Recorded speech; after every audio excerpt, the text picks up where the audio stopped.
Leanna Harris's attorney complains that this woman who has lost her toddler son is just being unfairly judged. Now, he says Leanna's every word, every action, every emotion, or failure to cry in front of a crowd is being scrutinized for some supposed meaning.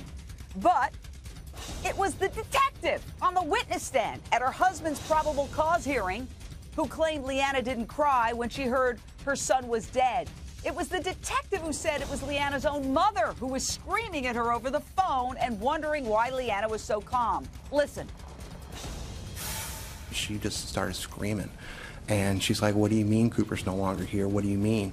And during this conversation, with all this emotion coming out, she's asked Leanne, they can hear it. Who's the emotion coming from? The emotion's coming from her mom, or who she identified as her mom. And during this, she's like, why aren't you crying? Why aren't you reacting to this? And what did Leanna say? She said, I must be in shock.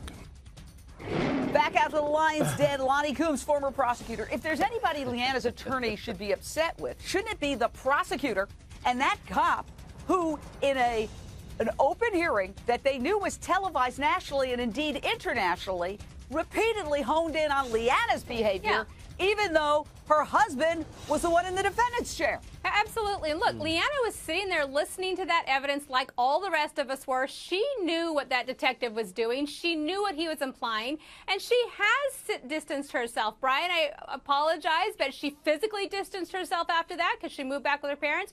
And then she got her own attorney. She didn't just go seek advice and counsel. She didn't go seek advice and counsel from her husband's attorney. She got her own attorney so she could get counsel and advice for herself. And let me tell you, Brian, you and I both know that when there's two possible, and I'm not saying suspects, I'm saying possible suspects in any case, the prosecutor is looking at both of those parties to see how much do they know and can we use them against each other. And there's a reason why we're not hearing from her or from her attorney, because there might be conversations going back and forth between the prosecutors and Leanna to decide, is she a witness? Is she a possible suspect? Can we use her against her husband? Those are all the other things that are going on, and there's a benefit to Leanna to not come out and say anything now, or her attorney, because that keeps the options open for her.